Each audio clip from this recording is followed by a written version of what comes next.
चढ़ल जवानी बाबू जोनी देखी के हो खबे काबू सभे पूछेला आके हमारे हाल रे हमारे हाल रे हमारे हाल रे बात बुझाता देखी तोरे फूलल गाल गाल रे ओसे का देखी तोरे फूलल गाल गाल रे लइका चिल्लाले सब माल माल रे गोरी तोरे चुनरी लाल लाल रे लइका चिल्लाले सब माल माल रे देखी तोरे फूलल गाल गाल रे लइका चिल्लाले सब माल माल रे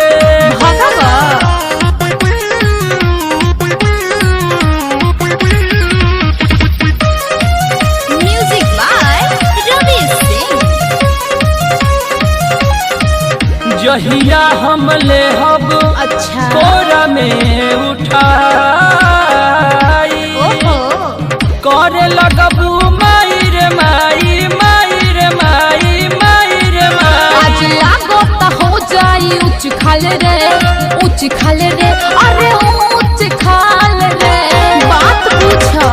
देखी तोर फूलल गाल गाल रे तो संभाल के रह देखी तोर फूलल गाल गाल रे लइका चिल्लाले सब माल माल रे गोरी तोरे चुनरी लाल लाल रे लइका चिल्लाले सब माल माल रे देखी तोर फूलल गाल गाल रे लइका चिल्लाले सब माल माल रे ढेर बोला मत न त तहर मुंह दिखाए रवि सिंह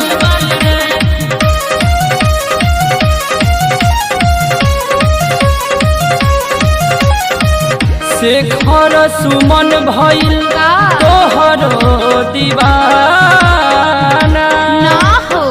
एक दिन न तोहर लुटी है खजाना लुटी है खजाना लुटी है खजाना ढेर बिगड़ल जाता रवि के चाल रे रवि के चाल रे रवि के चाल रे नई खेलत का